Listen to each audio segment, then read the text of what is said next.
Abra a sua Bíblia. Segundo livro dos Reis, no capítulo 4.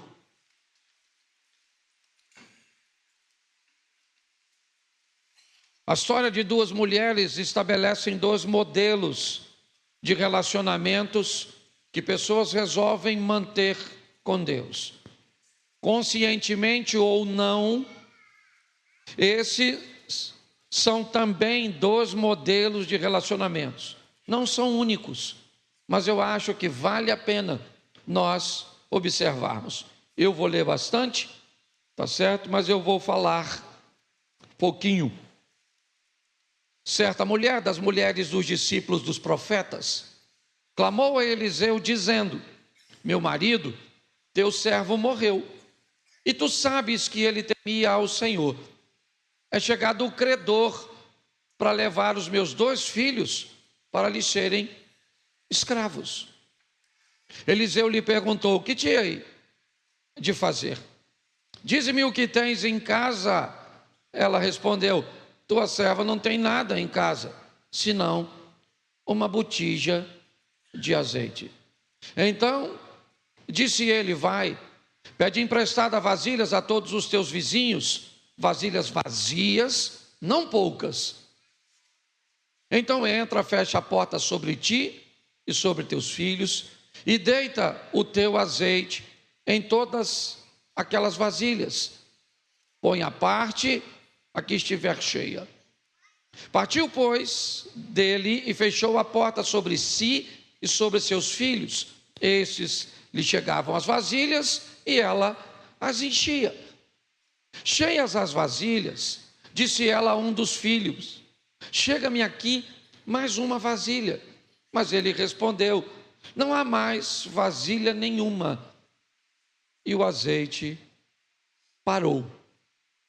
Então foi ela e fez saber ao homem de Deus, e ele disse: vai, vende o azeite, paga a tua dívida, e vive tu e teus filhos, né? E tu e teus filhos vivei do resto.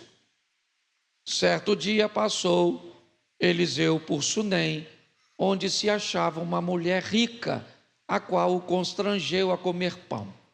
Daí todas as vezes que passava por lá, entrava para comer pão.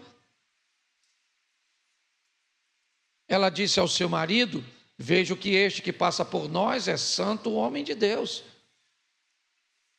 Façamos-lhes, pois, em cima um pequeno quarto, obra de pedreiro. Ponhamos neles uma cama, uma mesa, uma cadeira e um candeeiro. E quando ele vier à nossa casa, retirar-se-á para ali. Um dia, vindo ele para ali, retirou-se para o quarto e se deitou. Então disse ao seu moço Geazi: chama esta sunamita.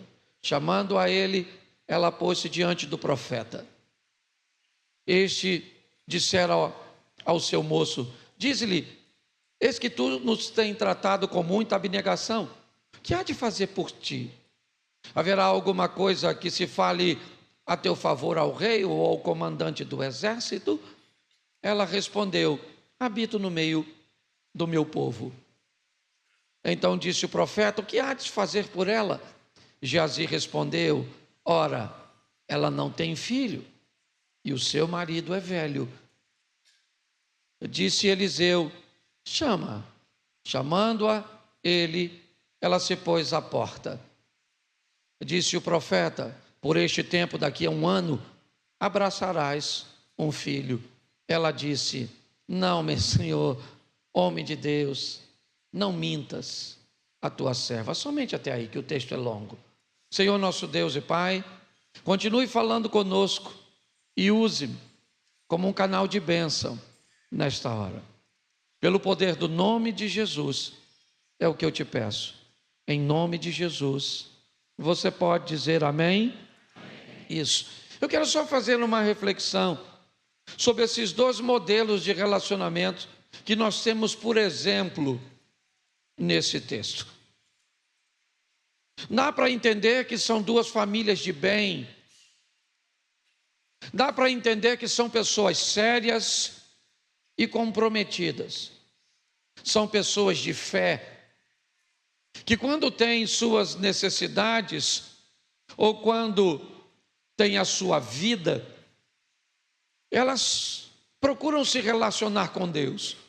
O profeta vai representar hoje na minha aplicação Deus. As duas mulheres vão representar modelos de relacionamentos que pessoas resolvem manter com Deus. É importante notarmos que nesse texto não vamos ver a presença de Satanás. O texto fala apenas de pessoas que estão vivendo e decidindo viver suas vidas. Algumas talvez sejam mais responsáveis que outras, mas vai dar para notar que há fé e posicionamento nas duas. Do verso 1 ao verso 8, temos a história de uma mulher que acaba de perder o marido. Ao perder o seu marido, ele deixa para ela uma dívida cuja qual ela não tem como pagar. Quando ela olha, a forma de pagamento são seus filhos. Eles não vão ficar para sempre em posse dos credores. Depois de alguns anos, eles voltarão como a lei que eles estão inseridos. Mas, segundo as leis de Israel, uma viúva, ela depende de seus filhos. Assim que o marido morre, é a obrigação dos filhos cuidarem dela, e mais do que isso, ela vai ficar sozinha. O primeiro modelo me parece que especula a ideia de que precisamos entender que ninguém sabe o momento que vai partir. E que mesmo que não tenhamos total controle da vida nesta terra, é importante não brincarmos com o tempo nem com a gestão dos recursos que nos chegam à mão. Temos o cuidado para não criarmos uma estrutura para a nossa vida, para a nossa família, que se partirmos, vamos deixar sérios problemas. Essa é a história do primeiro homem. Quem ele é? Um servo de Deus. A própria mulher tenta identificar, ou identificá-lo a Eliseu. Meu marido era teu servo, e ele temia o Senhor, mas tinha problemas para administrar a sua vida. Estava apto para morar no céu, mas não estava apto para lidar com as demandas da vida. Ele parte e essa mulher fica com a dívida. O credor bate a casa dela e vai pegar os 2 filhos como forma de pagamento. Desesperada, ela vai recorrer a Deus, na pessoa do profeta, no representante legal de Deus na terra, o profeta Eliseu. Você viu que ela vai até ele explicando a situação. Meu marido, teu servo, é morto, e um credor acaba de bater na minha casa, me apresentando uma dívida que provavelmente ela não tinha conhecimento. E ele diz: o que eu vou fazer? É como se o profeta dissesse: então quer dizer que você faz besteira com seus negócios, e quando dá errado, você vem e me procura? Me parece que é mais ou menos isso. O que eu tenho com isso? O que eu hei de fazer por você? Essa não é a minha esfera. Eu sou um profeta. Você precisa de alguma coisa espiritual? Eu estou aqui, eu estou pronto. Mas não é isso. O que você me traz é um problema que não precisava existir. Mas entendendo a situação, e se ele é um representante de Deus, inevitavelmente a misericórdia vai estar com ele. Então ele é duro inicialmente, mas ele diz a ela: o que eu tenho com isso o que eu vou fazer por você? Mas aí ele pergunta: o que você tem na sua casa? O que você tem em casa? Note que ele já sabe. Ele sabe que por mais que ela tenha alguma coisa em casa, o que ela tem em casa não é suficiente para resolver o problema dela. Porque se ela tivesse em casa algo que pudesse resolver o problema dela, ela não levaria seu problema ao profeta. Ela resolveria o problema e pronto.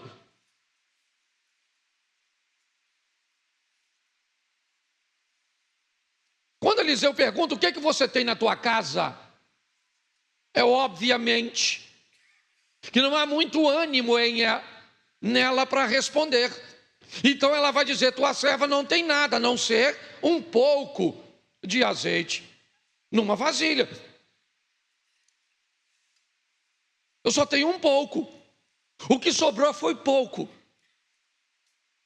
O que eu tenho não é suficiente. Bom, aí você está no lugar certo. Se está na presença de um Deus que é misericordioso e poderoso, e você conseguiu sobreviver mesmo lhe sobrando pouca coisa, isso significa que ainda há possibilidade de você se reerguer, porque você não sucumbiu ao fracasso. Ela poderia não ter ido ao profeta. Ela poderia ter questionado: se meu marido era um homem de Deus, por que é que está acontecendo tudo isso? Vou mais devagar um pouquinho, tá? É o que eu esqueço às vezes. Aqui.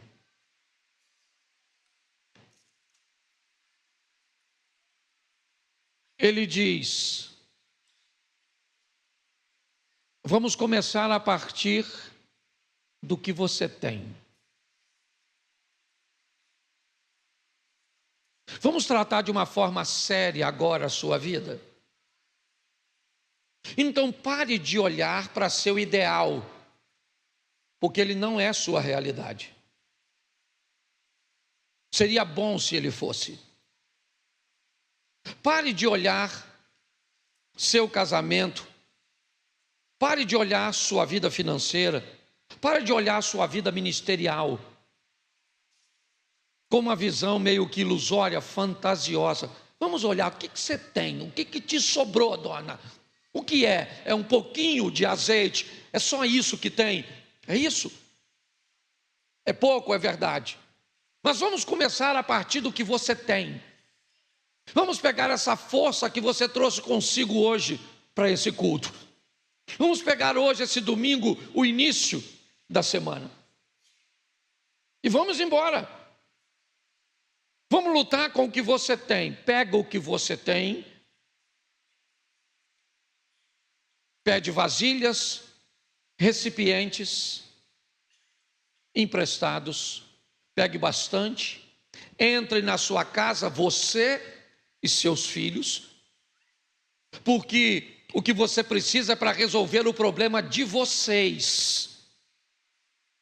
Então é importante que vocês estejam envolvidos nisso, comprometidos com isso. Feche a porta e começa a colocar o azeite da vasilha que você tem nas outras vasilhas, e a que for enchendo, vai à parte. Está tudo certo? As vasilhas são todas cheias, como lemos. Acabou a vasilha, acabou o azeite, ele parou de jorrar. Ela vai até o profeta, explica que realmente algo milagroso aconteceu. E ela pergunta a ele: o que eu devo fazer agora? E agora? Parece estranho, não é? Como assim e agora? Se você precisa pagar a sua dívida e você agora tem o que fazer, não precisava perguntar? Precisava? Não. Mas preste atenção, nós temos um problema aqui, a mentalidade. Está assim de gente hoje que se ganhasse 50 mil, multiplicaria esses 50 mil. E assim de gente hoje, que se ganhasse os 50 mil, é só uma questão de tempo até os 50 que você ganhou ir para o bolso dos outros. É a mentalidade. Note que a instrução do profeta é óbvia demais. Vai, vende o azeite, paga a tua vida, mas é o final que eu confesso a você que eu não gosto. Vá viver do resto. Pega o que sobrou e vai viver com o que sobrou.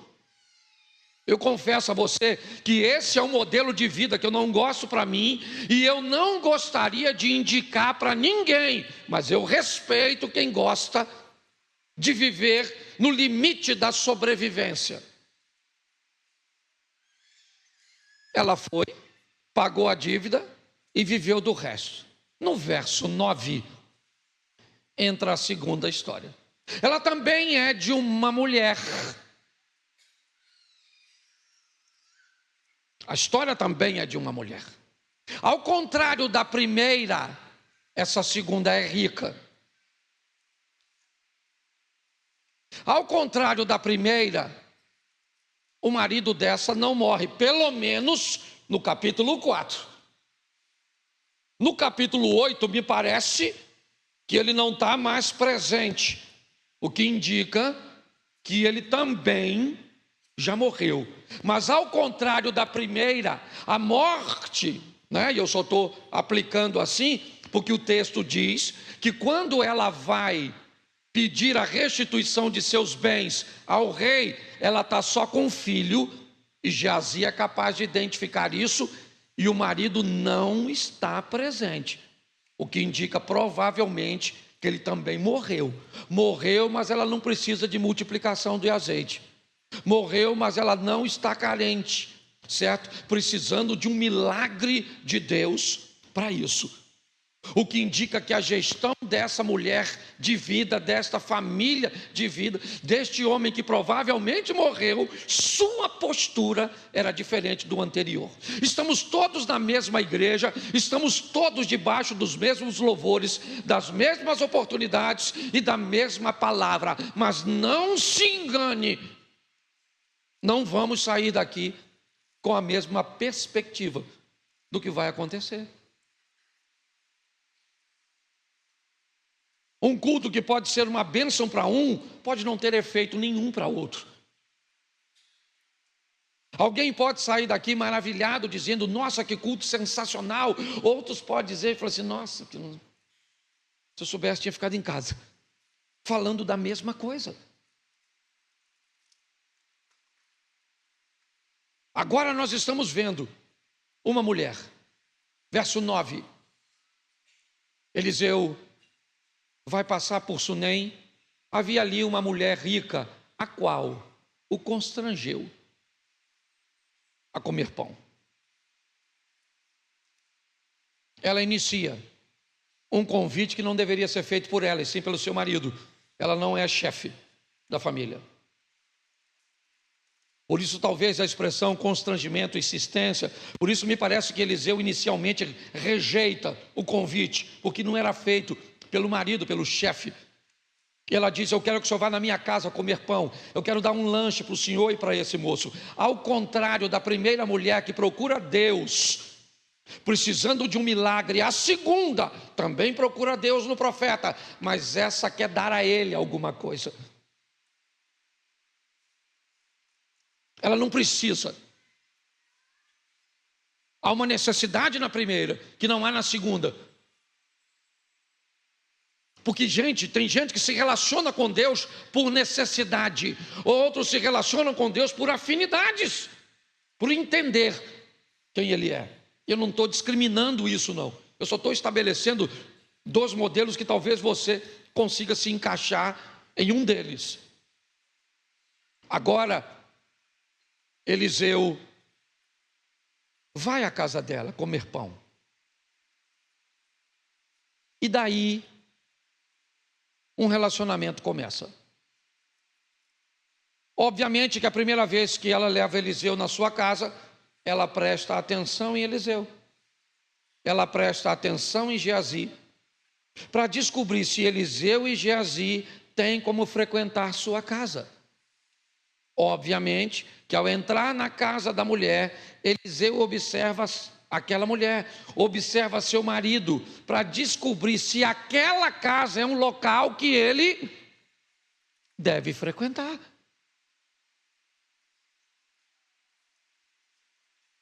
Você está entendendo como pessoas maduras constroem relacionamentos?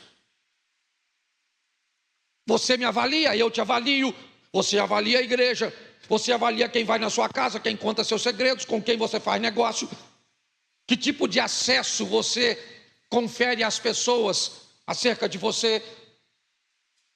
Isso é relacionamento maduro. Por mais, você pode falar isso da boca para fora. É amigo de fulano, é meu amigo também. Isso é uma frase tola. O amigo de alguém pode chegar até bem recomendado para mim, mas para ser meu amigo tem que passar nos meus critérios. Nós estamos olhando agora para essa situação. Eliseu vai à casa dela, começa a comer. Daí, todas as vezes que passa por lá, ele entra para comer pão. Ele é bem-vindo na casa dela. Ela se alegra de recebê-lo. Ele se alegra de passar por lá. E está tudo certo. O relacionamento foi crescendo, crescendo, crescendo, crescendo, crescendo. Lembra quem é Eliseu? Eliseu representa Deus. E essa mulher representa um modelo de relacionamento com Deus. Alguns vivem o primeiro modelo, são 8 versículos, as coisas são muito rápidas, vivem seus milagres e de repente as coisas acabam. Outros não. Outros, a história prossegue. As coisas continuam. Agora, aquela mulher chama seu marido e diz: eu vejo que este que passa por nós é um santo homem de Deus. Quando ela chama a primeira vez, foi só para fazer um lanche, Abner. Mas já que ela se relacionou com ele, já que ela olhou para ele e ele olhou, já que eles se conheceram, ela diz: ele cabe na nossa vida. Dá para fazer um espaço aqui. Dá para eu me relacionar com Deus. Você sabe se dá para você se relacionar com Deus ou não? Dá? Ou não? Você tentou botar ele ou colocá-lo da noite para o dia de forma abrupta na sua vida? Foi isso? Você viu se dava para viver sem sexo, para viver com ele, já que você não está no matrimônio? Você já descobriu se dá para colocar boa parte de seus recursos financeiros no reino de Deus? Você já descobriu se dá para viver sem esse estilo de roupa, sem esse vocabulário, sem frequentar esses lugares? Você já descobriu se dá para controlar esse temperamento, esse ímpeto? Será que dá?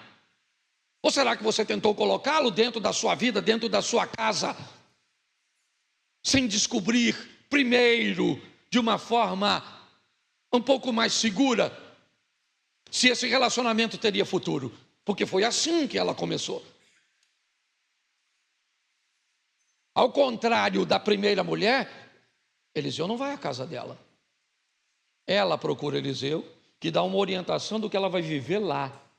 A segunda mulher, certo? Diz o seguinte: vem para minha casa. Você está entendendo? A segunda mulher diz: olha, vamos lá para minha casa. Para quê? Para tomar um lanche primeiro. Vamos ver se dá para eu viver com o Senhor. Vamos ver se eu sou capaz de tirar os palavrões da minha boca.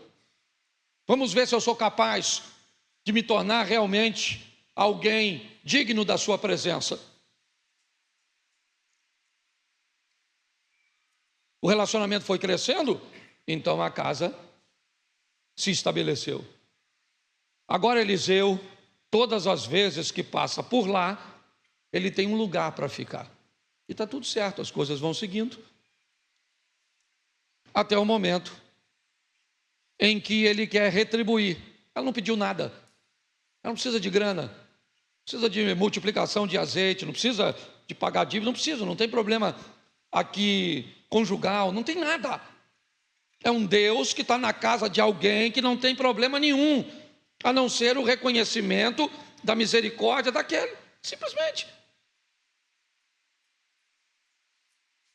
Mas como Deus não fica devendo nada para ninguém, ele olha a Geazi e diz, Eliseu disse, essa mulher nos serve, ela fez tanta coisa por nós, e ela foi muito clara, vejo que este que passa por nós é um santo homem de... Ela está entendendo que o que está em Eliseu é a presença de Deus. Agora, Eliseu diz a Geazi, chama ela aqui, minha senhora, o que a senhora precisa? Fala comigo, a senhora é tão boa, eu falo com o rei a seu respeito, eu tenho influência, tem alguma coisa aí de justiça que a senhora precisa? Fala comigo, eu falo com o comandante do exército. Tem alguma pendência, tem alguma coisa que a senhora gostaria de resolver? Preste atenção. Uma mulher precisa reivindicar uma justiça e a misericórdia de Deus para resolver para ela algo que seu marido fez de errado. A segunda não. Ela diz para ele, olha, eu estou no meio do meu povo, eu estou bem, fica tranquilo, não é isso, não tem a ver. Fica tranquilo. Virou as costas e foi embora. Mas Eliseu não se conformou. Ele disse, nós temos que fazer alguma coisa por ela. Você já imaginou um Deus que está procurando uma oportunidade de fazer algo por nós, sem nós pedirmos? Isso parece até teologia da prosperidade, mas não é não.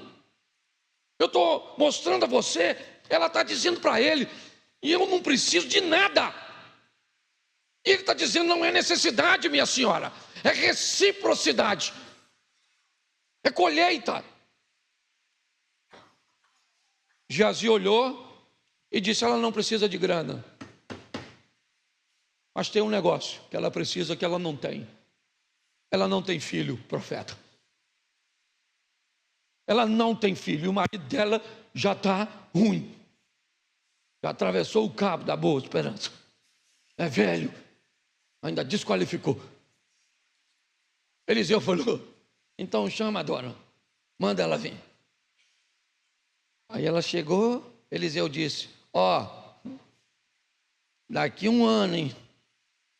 Um ano eu volto aqui, a senhora tem 3 meses para cerol. E um ano a senhora vai... Ela falou assim, não, eu imagino, não sei se o marido está perto ou não, mas ela olhando, 3 meses é pouco. Não brinca, eu não pedi nada. Olha, a Bíblia diz algo preciosíssimo. Podemos manter um relacionamento com Deus de uma tal forma que Deus pode satisfazer o desejo do nosso... É um modelo, não é um único não, gente. Tá certo? Para você que vai criticar na internet, não é o único não. Tem outros modelos, mas também tem esse, que muitas pessoas conseguem utilizá-lo. Eu respeito, eu não tenho problema com isso. O problema vai começar quando você achar que o seu modelo tem que ser o meu modelo, porque eu consigo conviver com o seu. Entendeu? Eu consigo conviver o seu no monte, eu consigo conviver com o seu todas as madrugadas, eu consigo conviver. Mas quando você não consegue mais conviver com o modelo do outro, certo? Como ninguém diferente de você pode subsistir no seu mundo, porque você é uma pessoa que resolveu viver sozinho, porque todas as vezes que você não tolera alguém diferente de você, você vai para o Gênesis. Não é bom que o homem esteja? Então, qualquer pessoa para se relacionar com você tem que ser uma extensão de você. ela tem que pensar como você, ela tem que gostar das mesmas coisas que você gosta, ela tem que fazer tudo o que você quer, porque você é um narcisista. Todas as vezes que chega alguém diferente de você, você tenta transformar ele em você. Tem que ser do seu, às vezes é involuntário, não é maldade. Isso é muito comum. Pessoas querem casar com a extensão de si mesmo para continuar sozinhos. Certo? Porque se chega alguém diferente de você, isso vai complicar. Mas vamos voltar para o texto. Aqui. Ela vai procurar o profeta. Quando ela está chegando, de longe, depois você lê que não dá tempo de eu ler tudo. Eliseu olha para seu assistente e diz: ah lá, vem a sunamita. Vai lá e dá uma olhadinha lá. Vê como é que estão as coisas. Ele vai até ela e diz para ela: como é que vai a senhora? Como é que vai seu marido, seu filho? Ela falou: vai tudo bem, está tudo certo.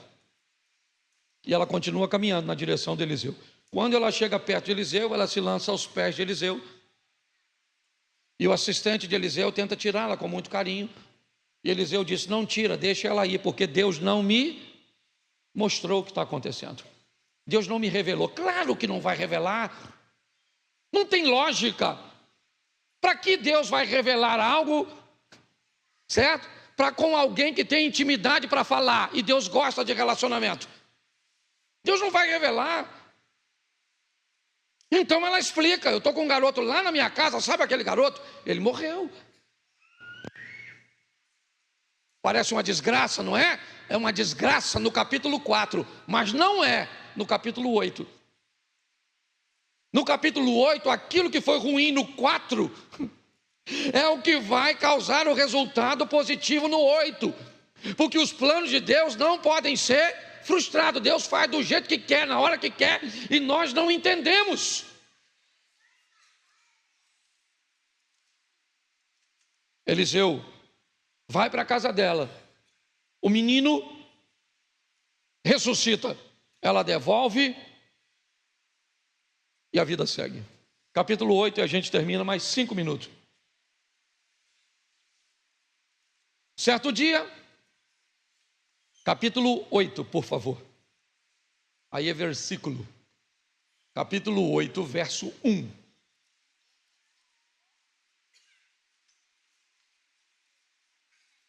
Falou Eliseu àquela mulher cujo filho restaurara a vida, dizendo: levanta-te e vai com os da tua casa e mora onde puderes, porque o Senhor chamou a fome, a qual virá sobre a terra por 7. Isso.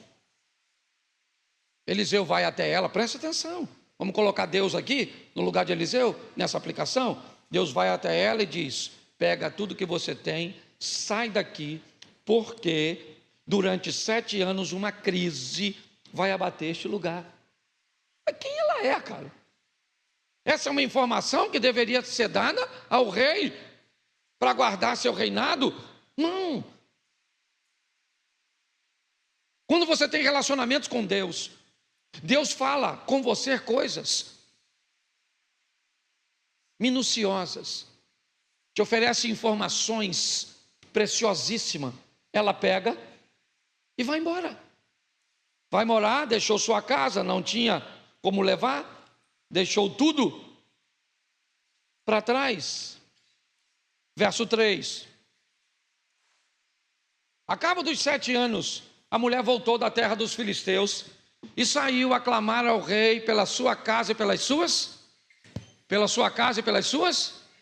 Quando Eliseu quis dar algo à mulher, lembra o que ele disse? Há alguma coisa que eu posso falar por você ao rei ou ao comandante do... Sim ou não? Capítulo 4, sim ou não? No capítulo 8, Eliseu está presente? Não. Não está. O texto, ela está clamando ao rei, depois de 7 anos, pela sua casa e pelas suas terras, verso 4. Ora, o rei falava a Geazi, moço do homem de Deus, dizendo: conta-me, peço, todas as grandes obras que Eliseu tem. Isso, o rei falou: Geazi, conta uma daquelas histórias boas entre Eliseu e Deus e pessoas que você viu. Que história ele resolveu contar? Verso 5. Contava ele ao rei como Eliseu restaurara a vida a um morto, quando a mulher, cujo filho ele havia restaurado a vida, clamou ao rei pela sua e pelas suas. Então disse Geazi, o que Geazi disse? Isso, depois você lê.